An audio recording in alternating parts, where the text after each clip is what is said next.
Cuando tú llegaste a mi vida, las cosas cambiaste en mí.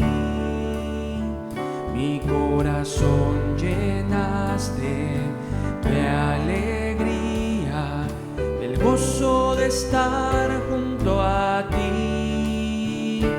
Toda la oscuridad que había en mí transformaste con tu luz. Tu poder y tu amor derramaste en mí. Has creado una nueva esperanza en mi interior.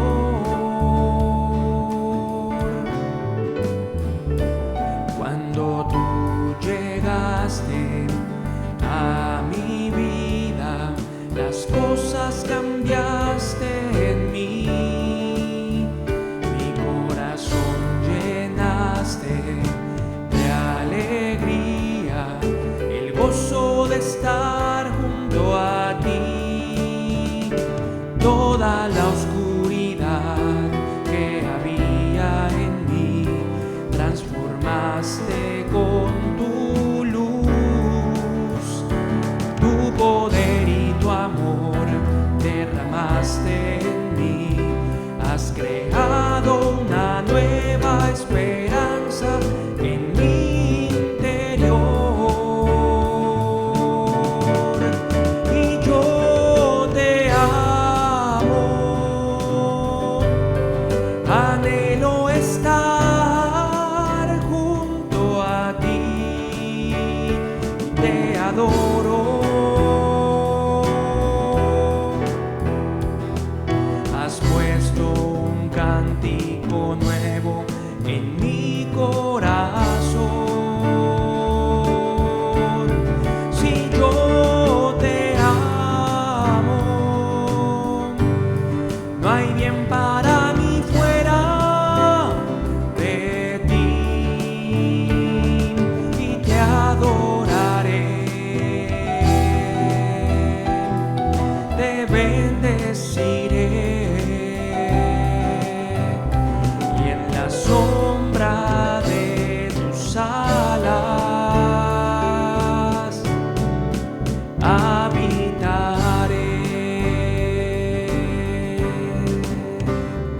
Cuando tú llegaste a mi vida, las cosas cambiaste en mí.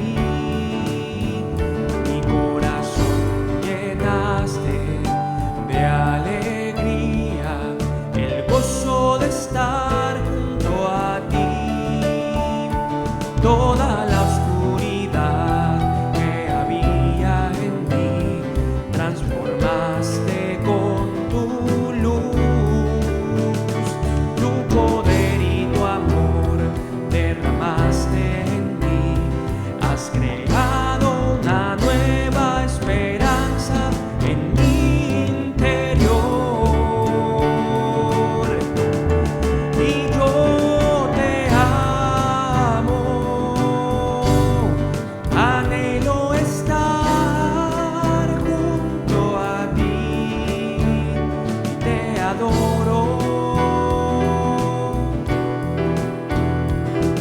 Has puesto un cántico nuevo en mi corazón.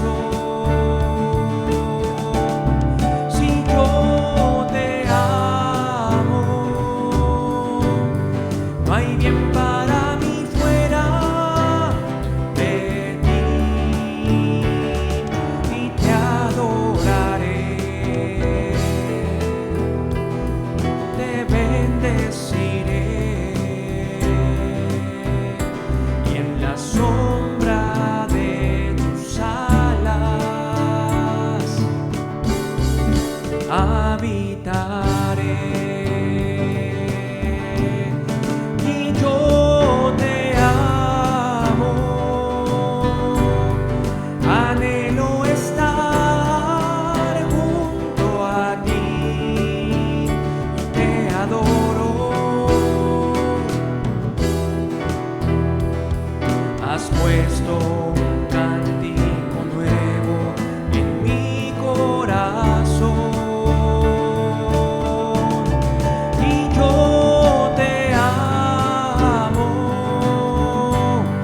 No hay bien para mí fuera de ti y te adoraré,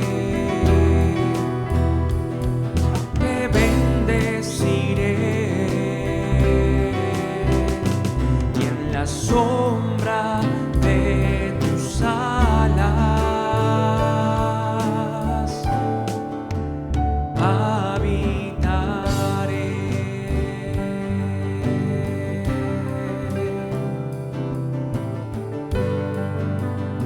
Porque solamente, Señor, podemos habitar contigo, Jesús. Porque tú eres la roca, Señor, cuya obra es perfecta. Que tú eres nuestro Dios, nuestro Salvador, nuestro fuerte. Bendito seas, Jesús. Bendito seas, Señor.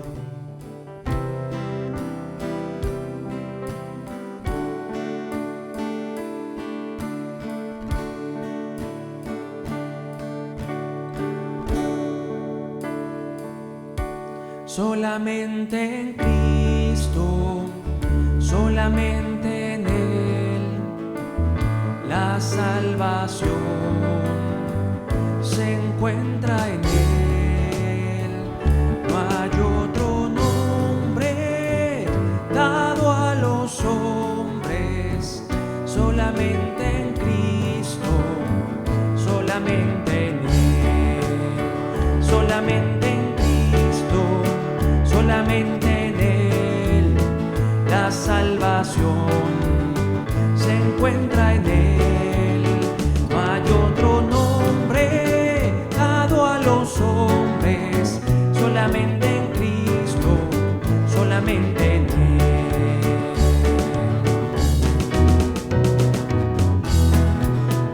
Solo Dios hace al hombre feliz, solo Dios hace al hombre feliz. La vida es nada, todo se acaba, solo Dios hace al hombre feliz, solo Dios hace al hombre feliz, solo Dios hace al hombre feliz. La vida es nada, todo se acaba, solo Dios hace al hombre feliz. Sin santidad nadie verá al Señor, sin santidad nadie verá al Señor. Pero yo sé que le veré, y con su espíritu me santificaré. Pero yo sé que le veré, y con su espíritu me santificaré. Sin santidad nadie verá al Señor, sin santidad nadie verá al Señor. Pero yo sé que le veré, y con su espíritu me santificaré. Pero yo sé que le veré, y con su espíritu me santificaré. Solo Dios hace al hombre feliz, solo Dios hace al hombre feliz. La vida es nada, todo se acaba, solo Dios hace al hombre feliz. La vida es nada, todo se acaba, solo Dios hace al hombre feliz. Yo quiero más y más de Cristo, yo quiero más de su poder, yo quiero más de su presencia, yo quiero más y más de Él. Yo quiero más y más de Cristo, yo quiero más y más de Él. Yo quiero más de su presencia, yo quiero más y más de Él. Yo no podré vivir sin aire, yo no podré vivir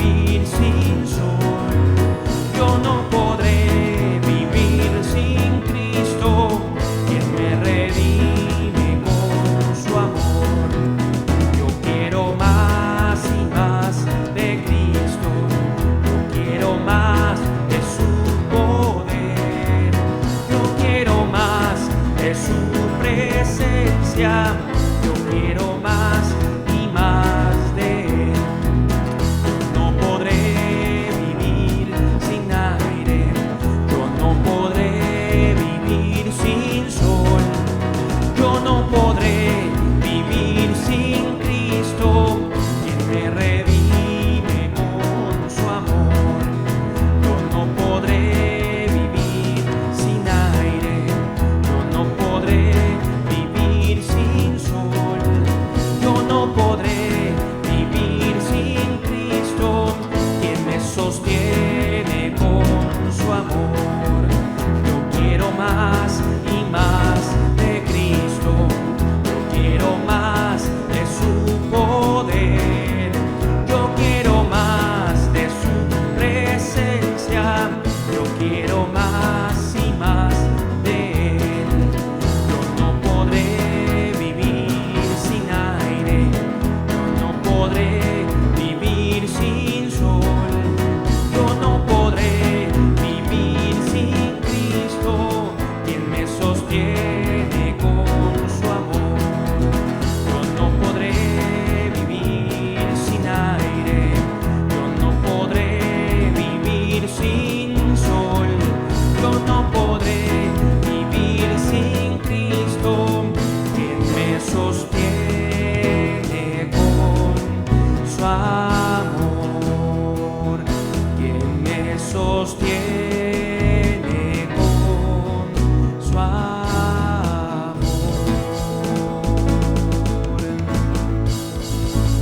Porque tú nos sostienes, Señor Jesús, con tu diestra. Tú nos sostienes, Señor, con tu amor, con tu fidelidad, con la esperanza, Señor, que nos das día a día de que estás con nosotros, Señor, con la certeza de que eres nuestro Dios, de que caminas con nosotros. Bendito sea, Señor.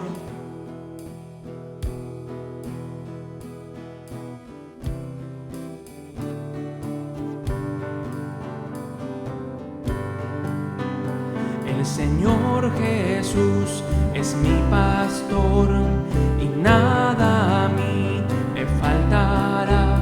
Junto a aguas quietas me pastoreará. Mi alma Él confortará, en su justicia me guiará. Su nombre amo y Él me sostendrá.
temeremos mal alguno, Señor.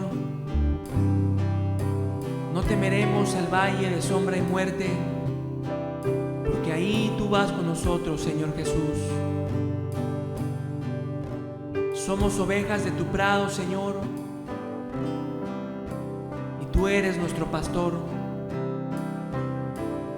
Gracias, Señor Jesús, por hacernos de tu redil, Señor. Gracias, Jesús.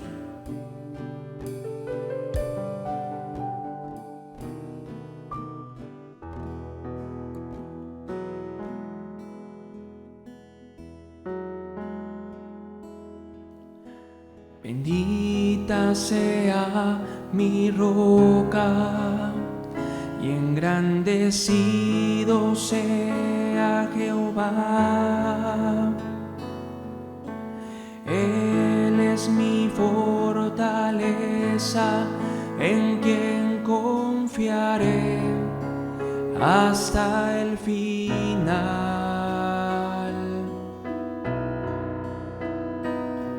Mi escudo y mi redentor, mi alto refugio y mi salvación. En Él está mi gloria, Él es mi torre fuerte, la roca eterna. La roca eterna y mi salvación, eres tú, Jesús. La roca eterna, en quien confiaré hasta el final.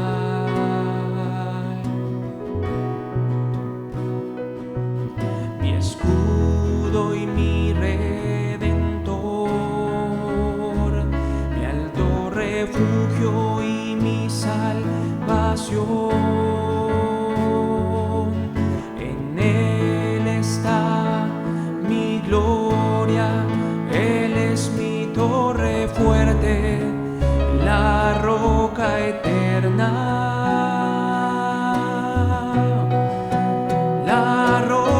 Eterna y mi salvación, eres tú, Jesús. La roca eterna, en quien confiaré hasta el final.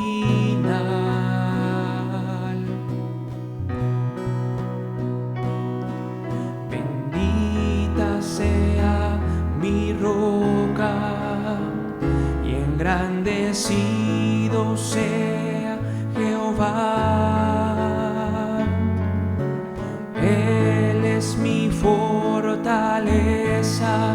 en quien confiaré hasta el final.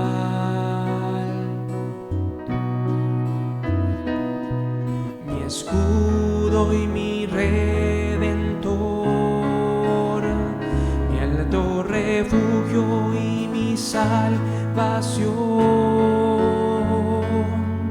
En Él está mi gloria, Él es mi torre fuerte, la roca eterna.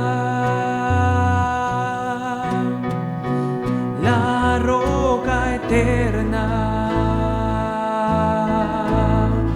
y mi salvación,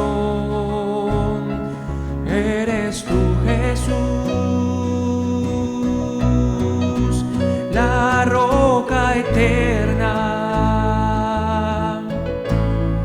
en quien confiaré hasta el final. La roca eterna y mi salvación, eres tú, Jesús, la roca eterna, en quien confiaré hasta el final. La roca eterna y mi salvación, eres tú, Jesús, la roca eterna, en quien confiaré hasta el final.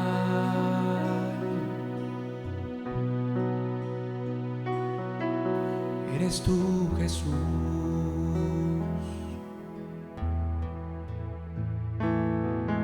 Eres tú, Jesús.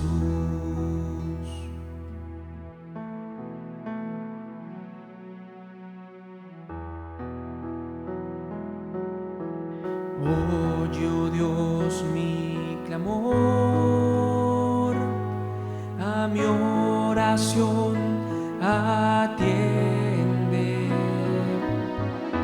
Desde el cabo de la tierra clamaré a ti. Cuando mi corazón desmaye, llévame a la roca que es más alta que yo.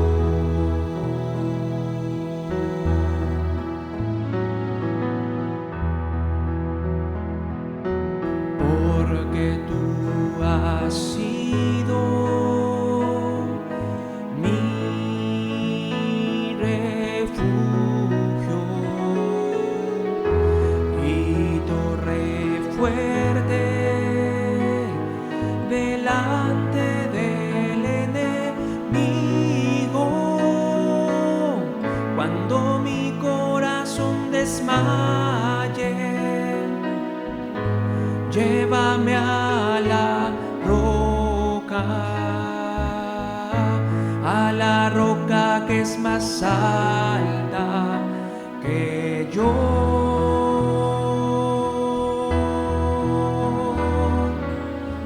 Cuando mi corazón desmaye, llévame a la roca que es más alta que yo.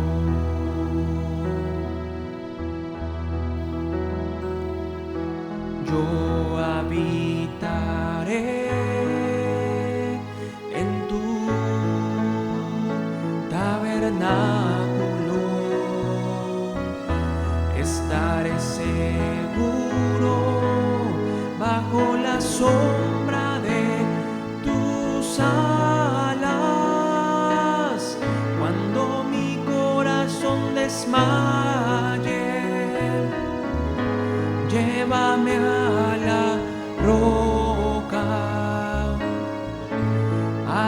roca que es más alta que yo.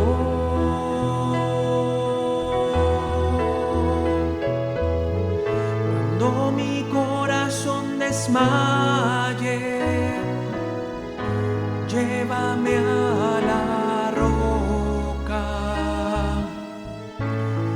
la roca que es más alta que yo.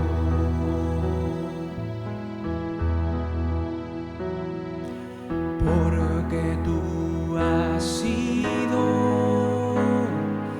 mi refugio y torre fuerte delante del enemigo. Cuando mi corazón desmaye, llévame a la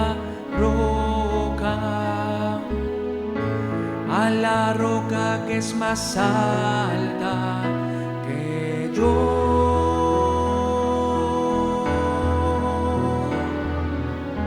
Cuando mi corazón desmaye,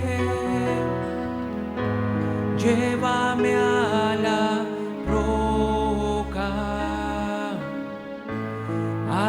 roca que es más alta que yo, a la roca que es más alta, a la roca que es más alta, a la roca que es más alta que yo.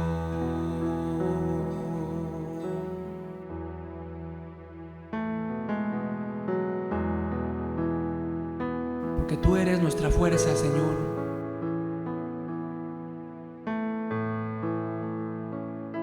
Tú eres nuestra torre fuerte delante del enemigo, delante de la adversidad, delante del problema. Tú eres quien nos sostiene, Señor Jesús.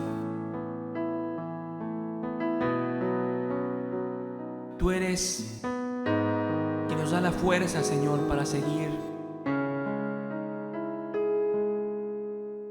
Bendito sea, Señor, porque sabemos que aun cuando nuestro corazón desmayare, clamaremos, Señor, y tú nos llevarás hasta ti, Señor Jesús. Nos darás fuerza como de búfalo, Señor. Gracias, Señor Jesús. Gracias, Señor. Gracias, Jesús.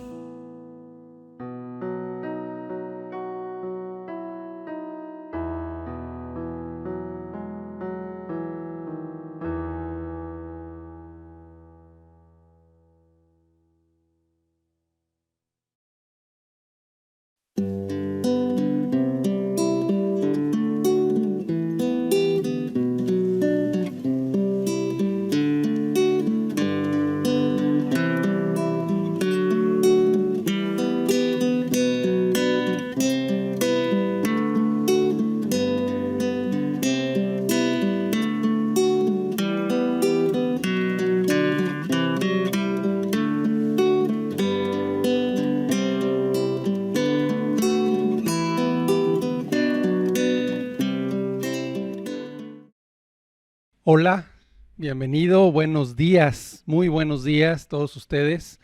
Buenos días y gracias a Dios estás aquí conectado en este mensaje que vamos a compartir el día de hoy. Gracias a Dios podemos transmitir por estos medios tecnológicos que Dios nos ha provisto y poder compartir la palabra este día de reposo, este día que es pues para meditar y pensar en las cosas de Dios. Bueno, pues vamos a empezar. Hermanos, amigos, vamos a empezar con el estudio de este día, muy importante para tu alma, para nuestras almas. El mensaje del día de hoy lo he titulado ¿Qué es la verdadera santidad? ¿Qué es la verdadera santidad? Y bueno, para eso es muy importante que Dios nos ilumine, que Dios nos dé la gracia, el entendimiento. Vamos a pedir la gracia de Dios, vamos a pedir que sea el Señor que toque tu corazón el día de hoy. Amado Señor, es importantísimo, es vital que tu Espíritu toque los corazones, Padre. Que avives el fuego, Señor, en aquellos que lo necesitan, pero sobre todo que tu Espíritu sea como martillo que quebranta la piedra. Señor, como esa espada de dos filos, pero también, Señor amado, que tu Espíritu, Señor, haga revelar la necesidad de volvernos a ti, Señor, de que cada uno se vuelva de todo corazón a ti.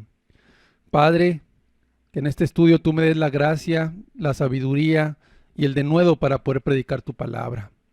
En el nombre de Jesús, amén. Bien, vamos a comenzar.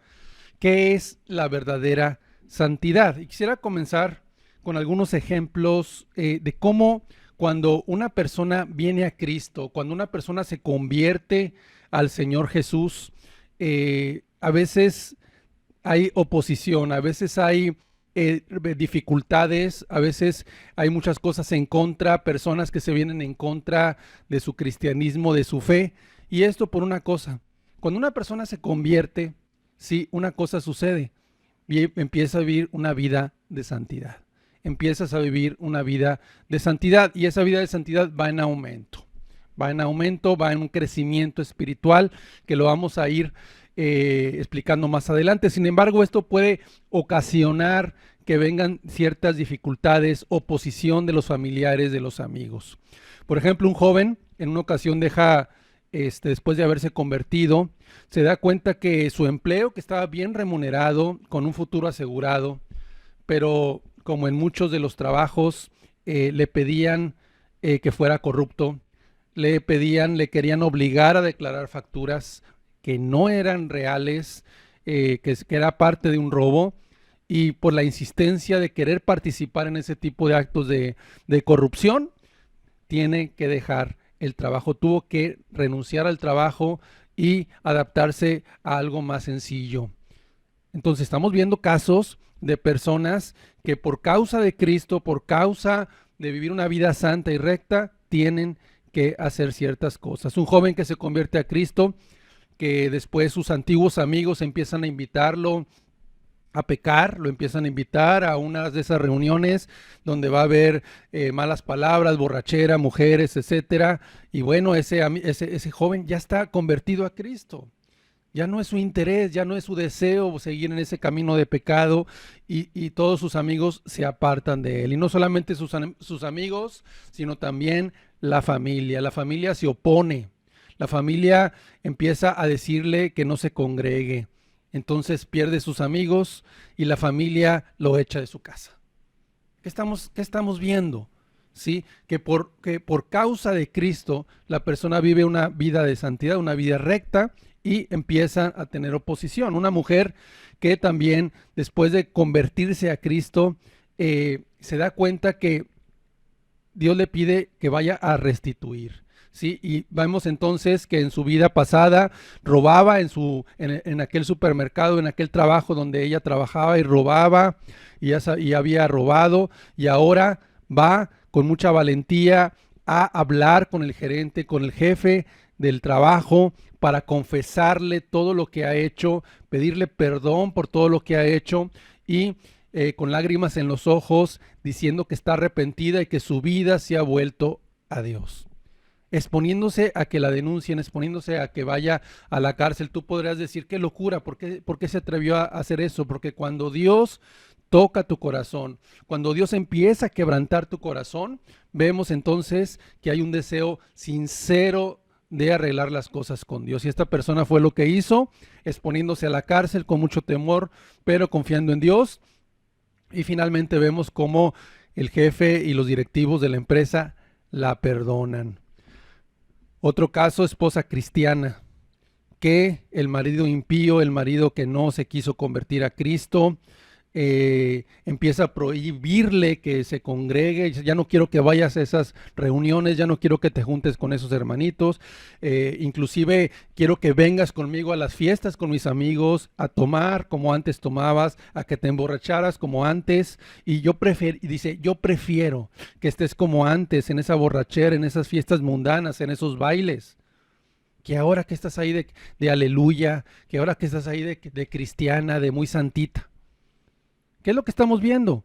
Que tienen oposición por causa de Cristo. El marido le dice, prefiero que estabas como antes, que vivas como antes vivías, a que ahora realmente, a que ahora como andas así de religiosa.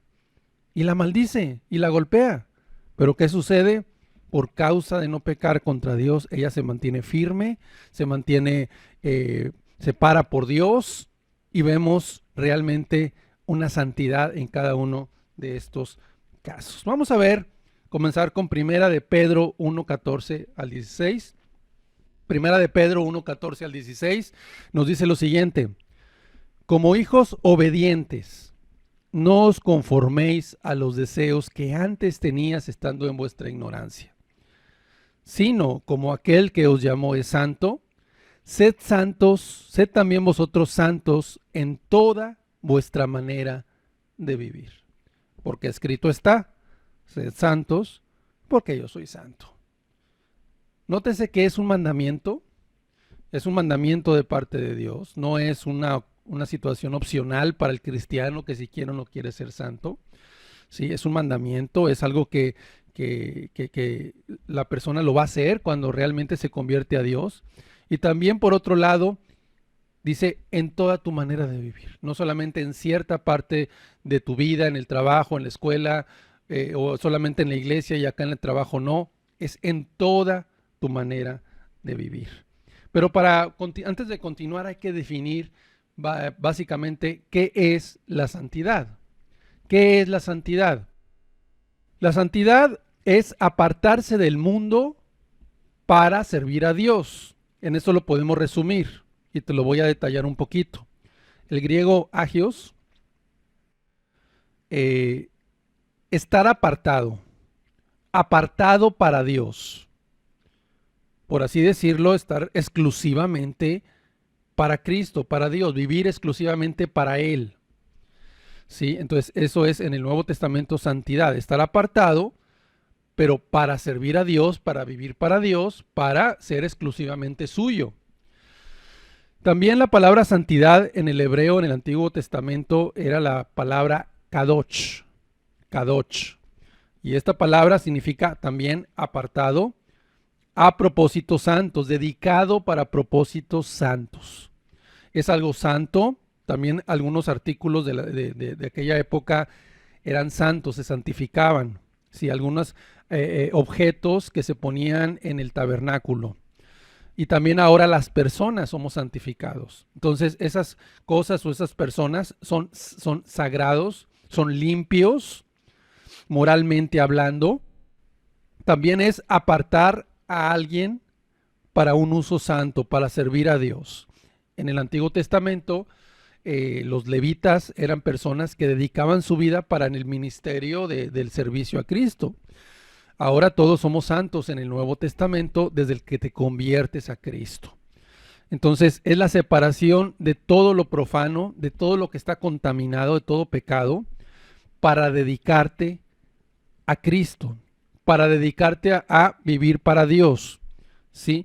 Todos los cristianos son santos para el Señor. La santidad es la característica de un verdadero cristiano. La Biblia nos dice que sin santidad nadie verá al Señor. De tal manera que es una característica de todo verdadero cristiano, y una persona no puede ser salva si no se aparta de sus pecados, si no enfoca su mente, sus metas, sus propósitos en el reino de Dios, apartándose de sus pecados. Si no lo hace, esa persona no es convertida, no es salva.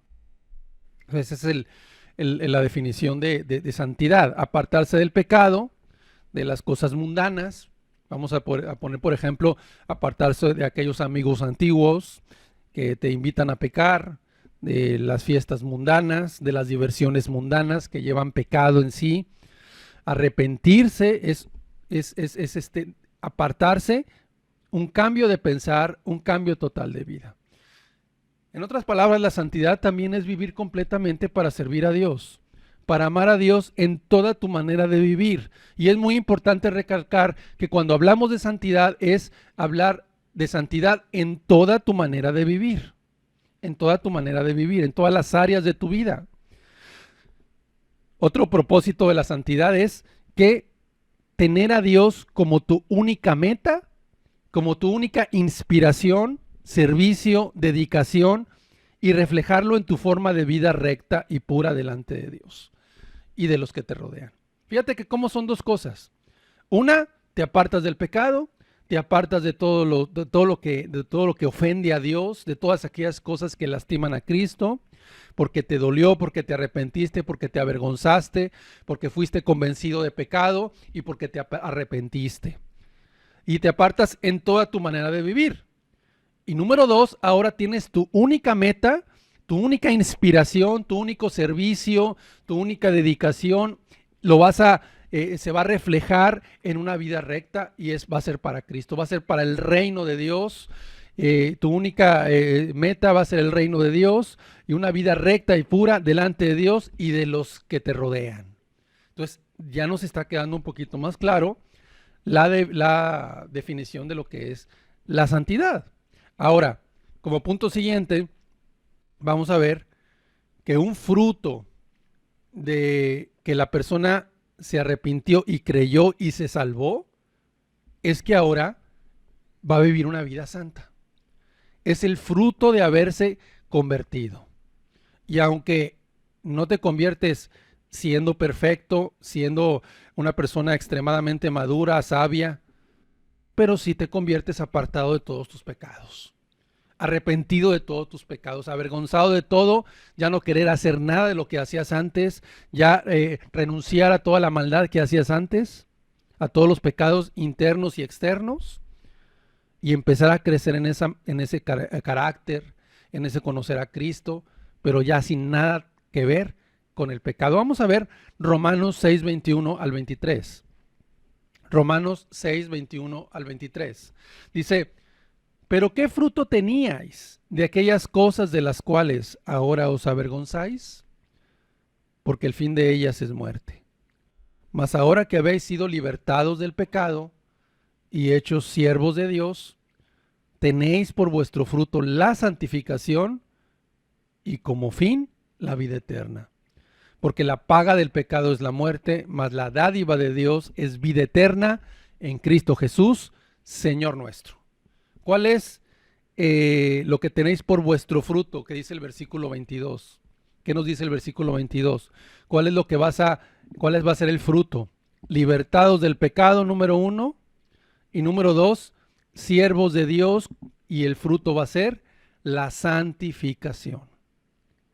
Y como fin de tu vida vas a tener la vida eterna. El fruto de la salvación, de haberse arrepentido, de haber creído, es un fruto de una vida apartada del pecado y de una vida dedicada a las cosas de Cristo. A continuación vamos a ver qué no es la santidad. ¿Qué no es la santidad? ¿Por qué? Porque hay muchas ideas equivocadas, sobre todo si no has escuchado la palabra anteriormente, si vienes de un lugar donde no conoces mucho de la palabra.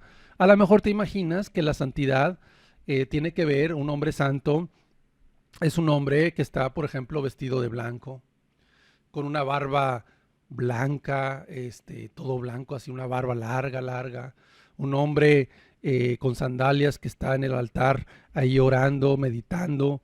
Nada de eso tiene que ver. De hecho, en la Biblia nos habla de que los cristianos, por ejemplo, en el Nuevo Testamento, el apóstol Pablo se refería a ellos como los santos y fieles hermanos en Cristo, que están en Colosas, por ejemplo, en aquel lugar, y se refería a ellos como que todos los salvos, todos los cristianos, se les decía los santos y fieles hermanos. Se les decía, no es una persona rara, una persona especial. La santidad tampoco es que una persona se vaya a apartar a un monasterio, que se vaya a un retiro de por vida, o que sea una persona austera, una persona que se aparte de todos los deleites de la comida, que no se case, que no tenga esposa, hijos, que esté apartado de de todas las cosas. Eso no tiene nada que ver con santidad. Ya que la Biblia dice que el cristiano que vive una vida santa tiene que ser luz del mundo, tiene que ser sal de la tierra, y de hecho esa vida de santidad va a ser un impacto positivo para las personas que lo rodean. Va a ser una persona que la van a buscar para buscar algún consejo, va a ser una vida piadosa, que van a decir, oye, esta persona sí es realmente cristiano, porque va a ser luz del mundo y sal de la tierra. Tampoco es aquellos santos del pasado que actualmente los veneran, les rezan en la iglesia popular. También algunas personas que realmente fueron santos, pues les ponen una velita, etcétera, y otros pues los tienen venerándose. Entonces no es solamente ellos. La santidad es para todos aquellos que se arrepienten y creen y viven una vida para Dios, para todos aquellos que son verdaderamente cristianos. La santidad no es alguien que se acercó a Dios y de vez en cuando va a la iglesia. O va todos los domingos y no se pierde ningún mensaje, pero en su vida, en su trabajo, en la escuela, da mal testimonio, dice mentiras, comete fraudes, anda murmurando de los demás, anda ahí, es iracundo con sus empleados. Entonces vemos que no es eso la santidad. La santidad es en toda tu manera de vivir, es en toda tu manera de vivir. Ser santo no es alguien que aparentemente se convirtió y luego a la primer prueba, aflicción, tribulación, cuando ya se le viene la familia encima, cuando lo van a correr del trabajo, cuando ya empieza a ver situaciones que Dios lo está probando, ya deja su cristianismo, ya se apartó. Es una santidad completamente falsa. Es más, se duda de que se haya convertido esa persona. Tal vez fue solamente algo fingido o fue exterior su arrepentimiento, pero no tiene la fe suficiente para que poder permanecer. A la primera prueba ya anda aventando, como dicen, la toalla, ya se anda apartando de Cristo. Eso no es santidad. Una persona que camina en santidad es una persona que realmente se convirtió, ¿sí? Y va a permanecer, porque nosotros no somos de los que retroceden para perdición, dice Hebreos, sino de los que tienen fe para preservación del alma. Tampoco vivir en santidad significa, como lo explicamos el domingo anterior, en el mensaje anterior, que solamente abandone los pecados llamativos. Fuiste a una iglesia, pasaste al altar, hiciste la oración del pecador, pero solamente dejaste de que eras borracho, de que eras golpeador. Ahora sigues con ira, envidias, mentiras, codicia y lujuria y adulterio de corazón, con tus ojos. Entonces, eso no es santidad. Eso es simplemente una persona religiosa que tuvo un falso arrepentimiento, que no se convirtió realmente. Las personas que empiezan a dividir su vida en áreas, tampoco es la santidad eso. Las personas que empiezan a dividir su vida en áreas, tampoco es la santidad. ¿Por qué? Porque empiezan a dividir, por ejemplo, el área del trabajo, el área espiritual, el área de lo que es la escuela o la familia. Yo en el área espiritual voy muy bien, pero en el área laboral estoy batallando con ciertas cosas, ciertos compañeros que no los tolero y me porto mal con ellos. Es una persona así, es una persona que está completamente fuera de la Biblia, ya que el cristianismo es en toda tu manera de vivir. Entonces es una persona que no se ha convertido. Es una persona que no se ha convertido. Entonces por eso es muy importante identificar los errores, las ideas falsas. Y ahorita, como vamos a ver, las falsas doctrinas acerca de lo que es la santidad. ¿Por qué? Porque hay mucho engaño en la mente, hay mucho engaño, hay mucha, se interpretan mal las escrituras y la persona se empieza a justificar su vida de pecado. Empiezas a justificarte de que ya porque estás escuchando los mensajes o porque ya oraste o porque hiciste esto, ya eres cristiano. Y no es así. Tiene que haber un cambio que Dios va a hacer en tu vida, que es un cambio total, un cambio radical, cuando estés dispuesto a humillarte. Siguiente punto, vamos a ver algunas falsas doctrinas o falsas ideas acerca de la santidad. Falsas doctrinas o falsas ideas acerca de la santidad. Entonces, por ejemplo, número 1, vamos a ver que la santidad se cree o dicen en el mundo religioso o en aquellas personas que conocen la escritura, que asisten a algún grupo y que saben que en su conciencia que siguen en el pecado y tratan de justificar, y les enseñan también falsos pastores a sus ovejas, justificándose su propio pecado. Entonces, la santidad, dicen, es poco a poco. O sea, lo vamos a ir obteniendo poco a poco. En otras palabras, te conviertes, dejas muchos pecados escandalosos, pero te quedas algunos 20 pecados o 15, y luego, conforme pasa el tiempo, vas a pecar menos. Es una falsa doctrina que declara que la santidad se va obteniendo poco a poco y que te irá quitando los pecados de la misma manera. Se dice que Dios no tiene prisa y es como si Dios no quisiera que la gente dejara de pecar.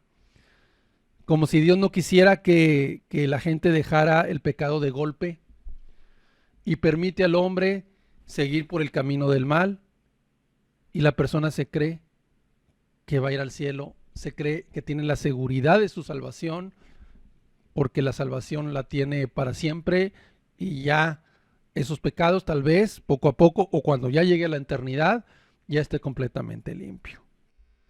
¿En qué se basan muchas personas? Pon mucha atención porque igual puedes escuchar estos textos en alguna persona defendiendo su santidad, o si tú has escuchado estos textos vas a ver cómo los utilizan como pretexto para defender su pecado,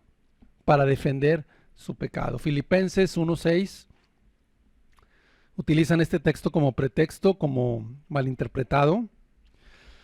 Estando persuadido de esto, que el que comenzó en vosotros la buena obra, la perfeccionará hasta el día de Jesucristo. Estando persuadido de esto, que el que comenzó en vosotros la buena obra, la perfeccionará hasta el día de Jesucristo. Y este versículo lo utilizan diciendo que la obra de santidad fue comenzada por Dios, pero que Dios la irá quitando o la irá perfeccionando, y que con ciertos pecados comenzaste tu vida cristiana y vas a ir perfeccionando esa vida de santidad siendo cada vez menos pecados. Entonces así es como más o menos tuercen esta palabra, que la perfección es de muchos pecados a pocos pecados. Pero si somos sinceros y honestos con la palabra, con lo que estamos leyendo, nos empieza a decir que esto, bueno, para empezar, esto no tiene nada que ver con el pecado, este texto. Dice que el que comenzó en vosotros la buena obra. Y cuando hablamos de una buena obra, no es una salvación a medias. La buena obra no es una persona que sigue de mentirosa o de iracunda o murmurando. Eso no es la buena obra. Si comenzó Dios la buena obra, es una obra perfecta. Es una obra que en la cruz fue perfecta. Es el Cordero de Dios que quitó el pecado completamente y es una persona que es Cristo que limpió el pecado de la persona. Es una obra completa, no es una obra a medias. Entonces, vemos entonces que esa buena obra no es pecado. Es una buena obra de salvación, es una buena obra de que fue limpio del pecado, una buena obra que ya es una nueva criatura, que es una persona que va a servir a Dios, es una persona que se apartó de los ídolos del pecado para servir a Dios. Pero es una buena obra que es cierto, va a ir perfeccionándose en madurez espiritual, que empieza siendo niño en Cristo en cuanto a la sabiduría, en cuanto a tu carácter, en cuanto a cosas que no son pecado, en cuanto a situaciones que tienes que ir mejorando como cristiano y vas aprendiendo y vas creciendo espiritualmente hasta perfeccionarse a ser como Cristo. ¿Pero del pecado es una buena obra? Claro que no. La buena obra es una vida limpia.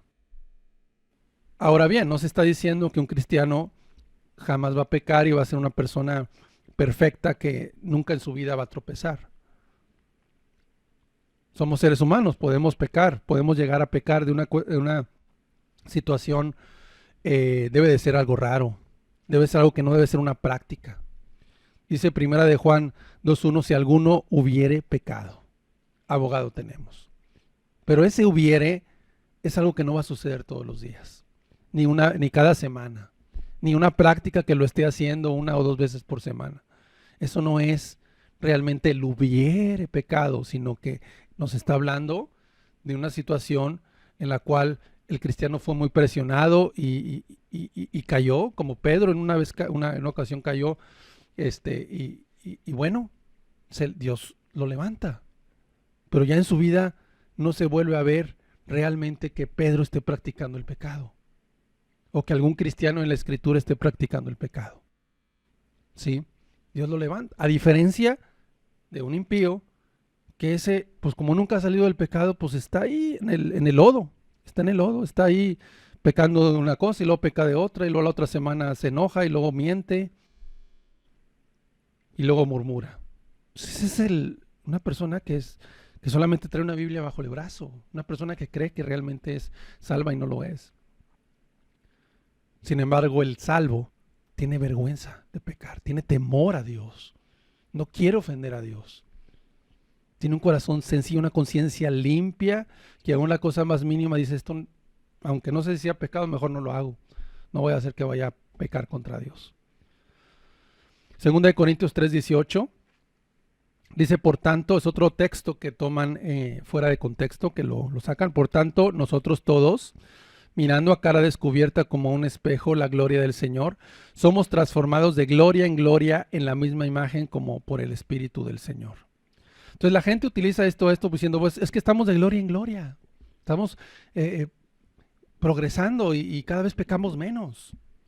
O sea, ya no batallamos tanto con el pecado porque vamos de gloria en gloria, ya no caemos tanto, ya caemos menos. Entonces la gente utiliza este tipo de textos de nada que ver con el pecado, no están hablando de pecado y habla de gloria en gloria. Y cuando hablamos de gloria es que comienzas con una gloria, y una gloria no es algo manchado de pecado. Una gloria significa resplandor, significa belleza, significa darle prestigio a Dios, es algo que brilla, es algo que trae gloria a Dios. Y el pecado no trae gloria a Dios, de ninguna manera. Sino que la persona, desde que se salva, da gloria a Dios con su vida y sigue dando gloria a Dios cada vez más. Otro texto, Proverbios 4:18. Mas la senda de los justos es como la luz de la aurora, que va en aumento hasta que el día es perfecto. Entonces dicen, el cristiano tiene que ir en aumento en cuanto a dejar el pecado poco a poco. Hasta que poco a poco se va perfeccionando, hasta que tal vez ya cuando se muera o cuando esté en Cristo en la gloria, ya va a estar libre del pecado. Entonces, completamente fuera de contexto, está tienes que leer bien arriba y abajo cuando leas la Biblia, todo el capítulo o de qué está tratando, incluso el libro de Proverbios. Y vamos a ver arriba y abajo lo que dice el versículo 16 al 19. Porque no duermen ellos si no han hecho mal, y pierden el sueño si no han hecho caer alguno. Porque comen pan de maldad y beben vino de robos. Mas la senda del justo es como la luz de la aurora, que va en aumento hasta que el día es perfecto. Y el camino de los impíos es como la oscuridad, que no saben en qué tropiezan. Si tú te das cuenta, el contexto habla de cómo es un impío. El impío está en pecado, ese sí anda en maldad, ese sí anda en robo, anda en sus robos, en tropezar a la gente. Ese es el impío. Pero el justo es lo contrario, te está diciendo. Es el contraste. El justo es una vida limpia, recta, que va en aumento y que va perfeccionándose en el amor a Dios. Entonces, ese es el contexto que habla de la diferencia entre un impío y un justo. Y así podemos citar muchos textos, pero quisiera que nos enfocáramos en la siguiente parte de este mensaje, en cómo es entonces la verdadera santidad que debemos de estar viviendo. Vamos a ver algunos ejemplos de la Biblia, de hombres santos en la Biblia, que nos enseñan de que vivieron en ese camino de santidad y que tú también debes de caminar por ese mismo camino, ¿sí? Y de lo contrario, pues no estás caminando con Dios. El primero que te quiero mencionar es José. José en el libro de Génesis nos narra la historia de su vida. Un hombre que desde joven fue obediente a su padre, que sus hermanos le tuvieron celos y lo echaron en una fosa, en un pozo, que fue vendido como esclavo a Egipto y que a través de muchas dificultades, penurias, pues fue ahí puesto en Egipto. Luego lo pusieron en una situación importante porque era una persona de testimonio, una persona de santidad, una persona que impactaba a todos los que lo rodeaban y que bueno, finalmente uno de los gobernantes de Egipto, Potifar, lo contrató para ponerlo en una situación de alto rango, en un puesto importante. Pero había la esposa de Potifar, una mujer impía, una mujer seductora, y nos dice aquí en Génesis, aconteció después de esto que la mujer de su amo puso sus ojos en José y dijo, duerme conmigo. Y él no quiso. Y dijo la mujer de su amo, he aquí que mi señor no se preocupa conmigo de lo que hay en casa, y ha puesto en mi mano todo lo que tiene. Esto lo dijo José, ¿sí? Le dijo a esa mujer, mira, mi señor me ha confiado todo a mí. Me ha confiado su casa y me ha puesto en confianza todo lo que tiene. Y no hay otro mayor, dice el versículo 9, que yo en esta casa, y ninguna cosa me ha reservado sino a ti.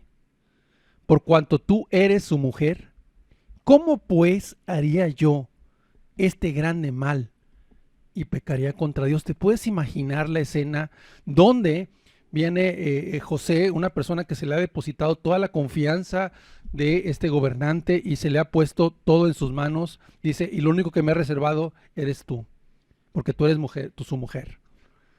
Una mujer seductora, una mujer probablemente muy atractiva, que realmente difícilmente una persona que no vive en santidad, pues iba a caer. O sea, probablemente vaya a caer. Sin embargo, viene José y esta mujer insistentemente, día con día, duerme conmigo. Y él lo quiso. Y él lo quiso. Y qué palabras tan santas y tan sabias, llenas de gracia, le dice, mira, mi amo me ha puesto todo bajo su confianza y lo único que me ha reservado eres tú. Y lo dice, ¿cómo pues haría yo este grande mal y pecaría contra Dios? ¿Te puedes imaginar el temor a Dios que tenía? Ese temor a Dios, temor a pecar, temor a dejar de vivir una vida santa como lo está viviendo, y esto precisamente es una vida de santidad. Entonces dice el versículo 10, hablando ella a José cada día. No era una cosa de una tentación de un día, era una tentación fuerte de día con día. Y él dice, y no escuchándola a él, para acostarse al lado de ella, para estar con ella. Aconteció que entró él un día en casa para hacer su oficio, era el trabajo que tenía que hacer, y no había nadie de los de la casa allí. Y ella lo asió por su ropa, diciendo, duerme conmigo. Entonces él dejó su ropa en las manos de ellas y huyó y salió. Posteriormente puedes leer la historia, cómo fue acusado de intento de violación y fue puesto en la cárcel, probablemente durante 14 años, muchos años en la cárcel, confiando en Dios, soportando el hecho de que fue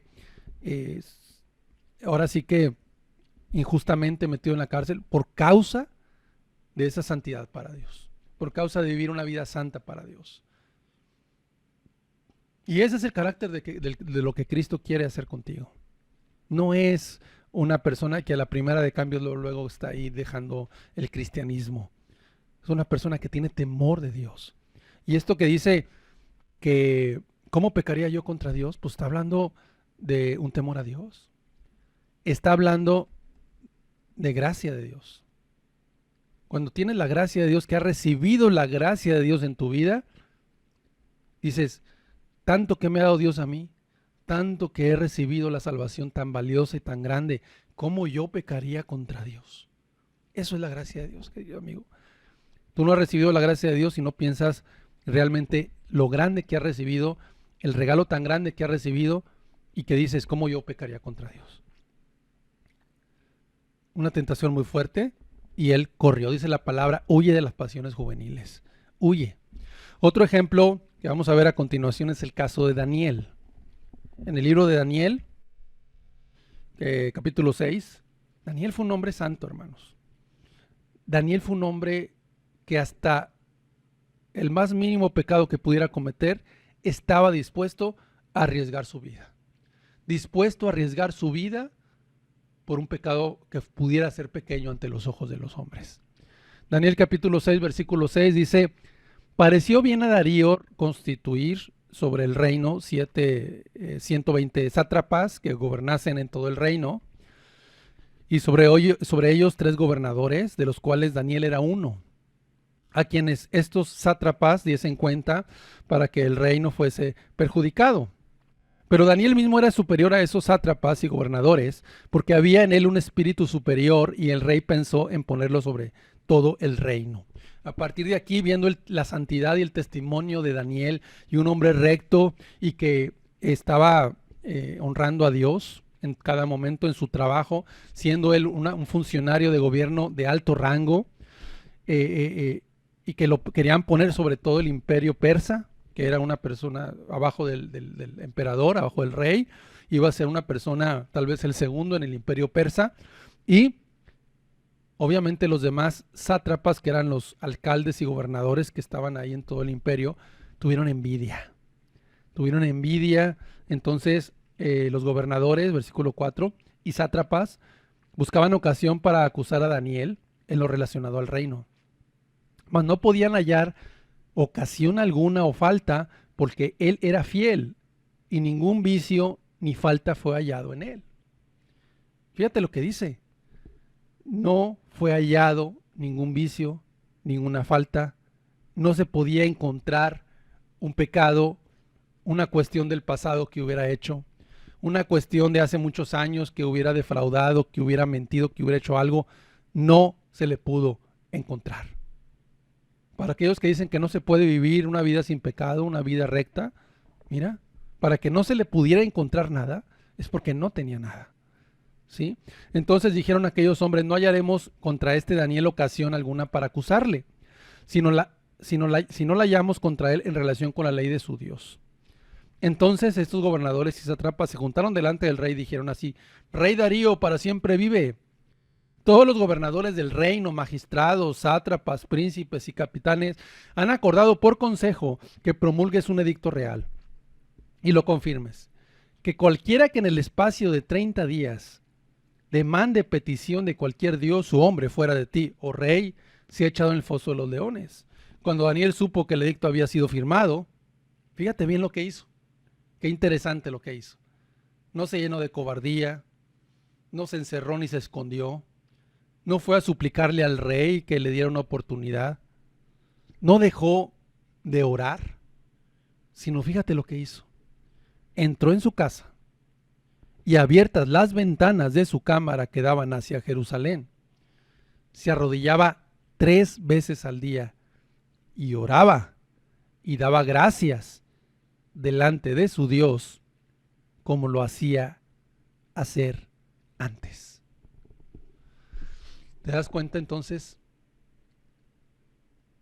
que no se acobardó? Un hombre que dijo: yo no voy a dejar de orar. ¿Sí? Un hombre que prefirió exponerse a la muerte, prefirió morir antes que dejar de orar, antes que suspender su vida de oración y su relación con Dios. ¿Cómo no sería esa relación con Dios? ¿Cómo no sería la vida de oración de él, como de cualquier cristiano debe de ser, que dice: yo prefiero morir antes de dejar de estar con Dios? Y no solamente eso, sino que abre las ventanas para que todo el mundo lo vea. Luego tú conoces la historia, lo denuncian y lo condenan bajo el edicto del rey, que lo echaran en el foso de los leones hambrientos. Es una prueba muy grande. Daniel tenía miedo. Daniel podía tener miedo de morir ahí en esos leones. Lo bajan al foso, pero prefiere morir antes de dejar de estar con Dios. Le pide a Dios que lo ayude, que lo guarde y que lo libre de esos leones. Y Dios calma a los leones. Sabemos entonces cómo Dios empieza a honrar a Daniel, porque él fue fiel y fue santo en cuanto a una cosa que pareciera ser muy pequeña, como el no dejar de orar. Eso se llama santidad. Y estamos entendiendo entonces que la santidad no es dejar el pecado poco a poco. La santidad es que en los momentos que tienes que pararte por Dios, te paras por Dios. En el momento que tienes que pecar, no pecas por temor a Dios, y es preferible salir corriendo de ahí que pecar contra Dios. Otro ejemplo, Job. Job, la gente dice: es que no hay justo ni un uno, y sacan ese versículo para decir que los cristianos no son justos, que no son perfectos, no son rectos, no existen esas personas, pero es que no han leído a Job. Job era un hombre excepcional, era un hombre realmente santo, como deben de ser todos los cristianos. Dice Job 1:1, hubo en tierra de Uz un varón llamado Job, y era este hombre perfecto y recto y temeroso de Dios y apartado del mal. En toda su manera de vivir, en su forma habitual de vivir, en su forma normal de vivir día con día, era una persona recta, era una persona que temía a Dios y que estaba apartado del pecado. Y no solamente lo dice la Biblia. En la Biblia también Dios lo menciona, que era un hombre recto y justo. O sea, Dios da testimonio de Job. Más adelante dice, y Jehová dijo a Satanás, ¿no has considerado a mi siervo Job, que no hay otro como él en la tierra, varón perfecto y recto, temeroso de Dios y apartado del mal? ¿Quién está hablando? Dios. Dios está declarando que Job era un varón perfecto, recto, temeroso de Dios y apartado del mal. Ahora, si tú te pones a leer todo el libro de Job, te vas a dar cuenta de la vida que él vivía. El libro de Job está en un lenguaje poético, así es que pues hay que interpretar las palabras. Por ejemplo, en el capítulo 29, versículo 6 de Job, nos dice que él lavaba sus pasos con leche. Esto significa que su caminata con Dios era limpia y su vida diaria era una vida recta y limpia. Es lo que significa.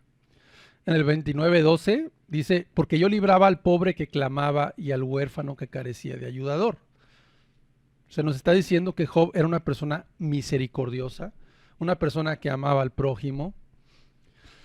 En el 29:17 dice, quebrantaba los colmillos del inicuo y de sus dientes hacía soltar la presa. En otras palabras, cuando había un hombre queriendo golpear a un niño o abusar de un niño o abusar de una mujer, etcétera, él era justo, hacía justicia. Si no podía defenderlo, llamaba a las autoridades o de alguna manera ayudaba a esa inocente. En el 31:1, Job 31:1 dice, hice pacto con mis ojos. ¿Cómo pues había yo de mirar a una virgen? Se nos habla de que era una persona que no andaba de lujurioso, que no andaba de codicioso, ni viendo pornografía, ni codiciando, ni desnudando a las mujeres, teniendo fantasías sexuales con cualquiera que pasara con su compañera de trabajo. No, era una persona en sus ojos, no era adúltero de corazón, no codiciaba de corazón. Eso es la vida de santidad que Dios quiere. También en el 31:5-8, no lo vamos a leer, pero habla de que él no andaba en mentiras. En el 31:9 dice pues que él nunca adulteró, que él nunca le engañó a su mujer. En el 31:16-23 dice que era un hombre muy dadivoso, muy generoso. Nos dice en todo el capítulo 31 que era una persona que no era avaricioso, que no era una persona que andaba detrás del dinero. Y dice, si yo anduviera detrás del dinero o hubiera adulterado, entonces pues que me pase un juicio, un castigo delante de Dios para que vean que yo no andaba así. Tampoco tenía rencor, no era una persona hipócrita. Dice también el capítulo 31. Y en el 27:6 dice, mi justicia tengo asida y no la cederé. No me reprochará mi corazón en todos mis días. O sea, la conciencia limpia. Cuando dice no me reprochará mi corazón en todos mis días, era que es una persona que su conciencia estaba limpia. Dice la Biblia en el Nuevo Testamento que Pablo era también una persona, otro ejemplo que podemos poner, irreprensible. Y dice que siempre andaba con una conciencia limpia delante de todos. El apóstol Pablo en el Nuevo Testamento. Y así podemos decir de muchos otros casos de cada cristiano en el Nuevo Testamento que era una persona recta y limpia delante de Dios. Y luego la gente dice es que no hay justo ni un uno. Es como que no hay justo. Ahí en Romanos habla, capítulo 3, de aquellos que no se han convertido, que eran judíos y gentiles y que pues su vida estaba llena de amargura y de perdición. Esos no son justos, dice. Vamos a ver qué dice Hebreos 12:13. Dice Hebreos 12, 13 y 14. Haced sendas derechas para vuestros pies, para que el cojo no se salga del camino, sino que sea sanado. Seguid la paz con todos y la santidad, sin la cual nadie verá al Señor. Querido amigo, sin la santidad que estamos hablando, es imposible entrar al cielo. Y esa santidad se logra mediante un arrepentimiento real y genuino, mediante el convencimiento de pecado, que el Espíritu Santo te ayudará si eres sincero para buscar a Dios. Esa santidad implica hacer un camino derecho en tu vida práctica, en tu trabajo, en tu escuela, en tu casa, en tu iglesia, donde quiera que andes, en tu familia. Primera de Pedro 1:14 al 19. Primera de Pedro 1:14 al 19. Dice, como hijos obedientes, no os conforméis a los deseos que antes tenías estando en vuestra ignorancia, sino como aquel que os llamó es santo, sed también vosotros santos en toda vuestra manera de vivir. Porque escrito está, sed santos, porque yo soy santo. Y si invocáis por Padre a aquel que sin acepción de personas juzga según la obra de cada uno, conducíos en temor todo el tiempo de vuestra peregrinación, sabiendo que fuiste rescatados de vuestra vana manera de vivir, la cual recibisteis de vuestros padres, no con cosas corruptibles como oro o plata, sino con la sangre preciosa de Cristo, como de un cordero sin mancha y sin contaminación. Hablando a los hermanos, a la iglesia que ya tuvo una conversión, ya tuvo un cambio en su vida, ya hubo una confianza, un arrepentimiento en Dios. Así como has sido hijo obediente, dice, ten cuidado, no te dejes arrastrar por los deseos de este mundo.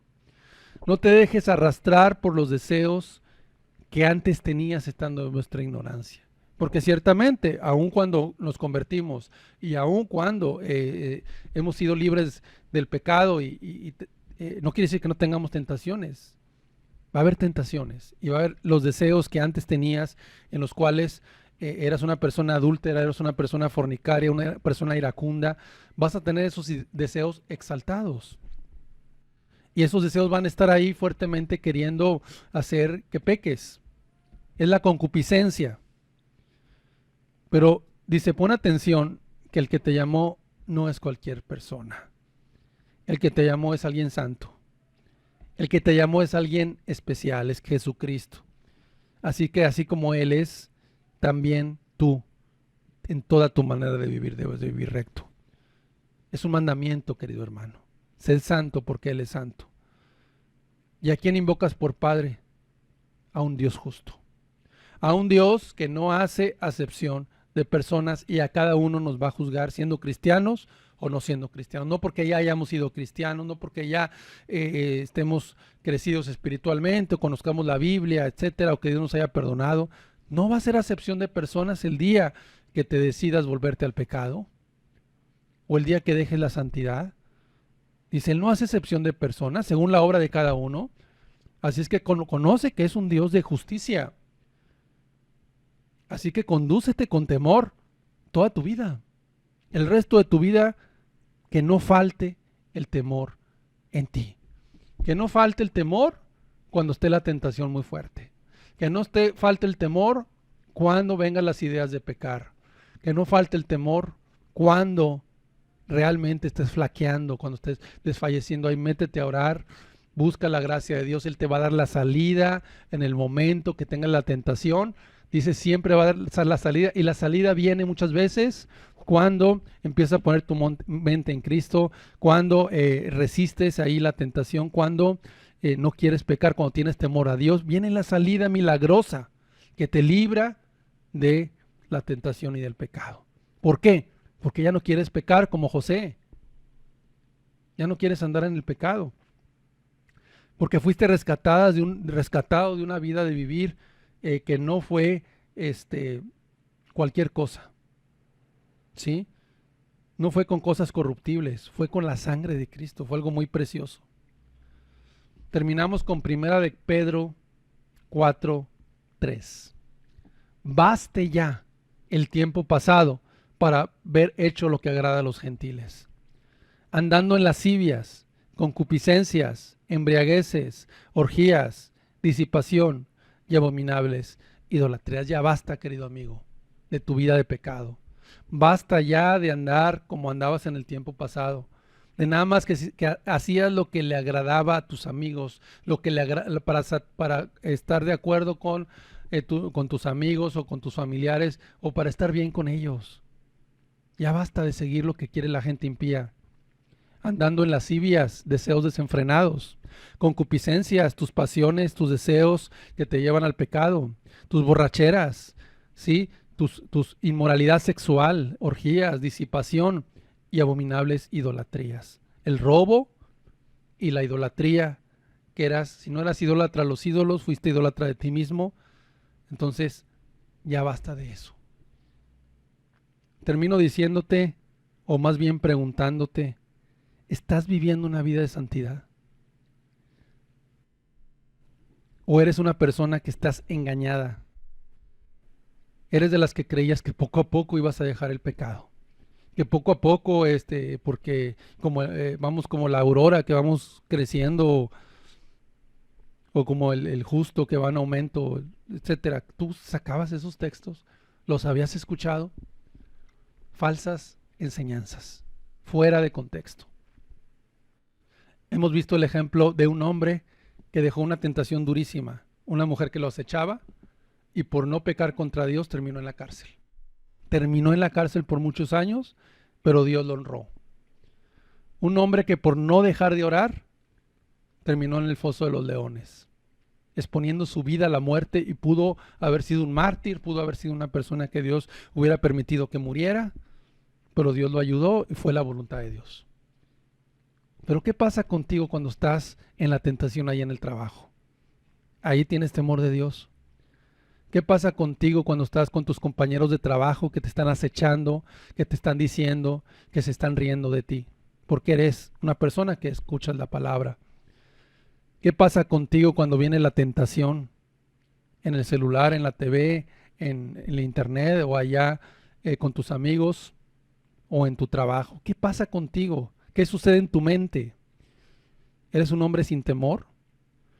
Yo quiero decirte que la evidencia de que estés caminando con Dios, nada más ponte a pensar en los últimos meses, en las últimas semanas o en la semana pasada o hace 15 días.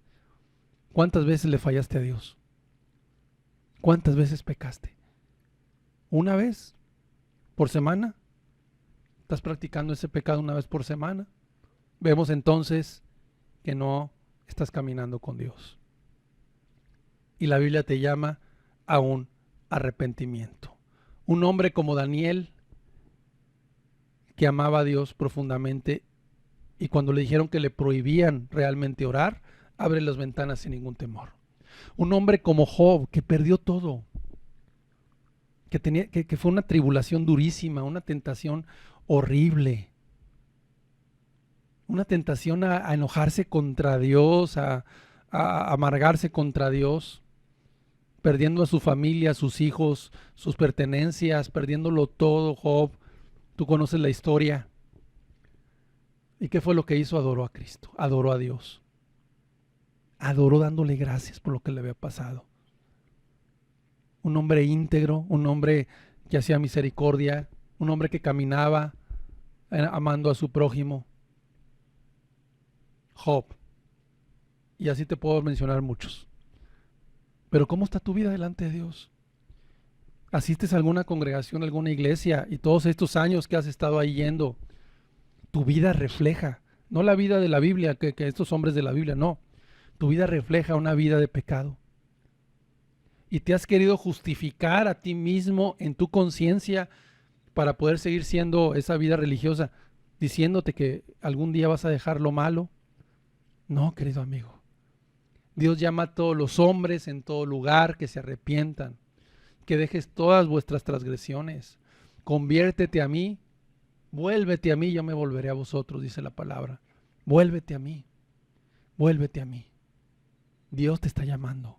No puedes seguir así en esa misma situación. Te has aligerado en esta cuarentena, en este tiempo en el cual hemos visto que hemos estado en casa, no nos hemos congregado o reunido en una congregación. Te has aligerado. Ya no estás buscando a Dios como antes. Es más, ya estás más pecador que antes, más impío. Vuélvete a mí porque te estás apartando de Dios, dice Dios. Te está haciendo llamados fuertes Dios hoy a tu corazón. Porque ahí estaba tu confianza en 4 paredes. Ahí estaba tu confianza en que solamente en 4 paredes sentías la presencia de Dios. Pero Dios está en todas partes y Dios te ve en todas las áreas de tu vida. Dios te ve en todas las áreas de tu vida. Y ahí te has aligerado. Así es que Dios te llama a un arrepentimiento, a que te humilles hoy. Y no está haciendo una invitación de aceptar a Cristo, no. Te manda, que es tu deber que te arrepientas delante de Dios. Es tu deber. Es un mandato del Dios Todopoderoso, del Dios justo, que desenvaina su espada. Está irado contra el impío todos los días. Ese Dios justo te manda. No te ruega ni te pide, que es tu deber, es lo que debes hacer, humillarte y pedirle perdón a Dios. No es saber si Él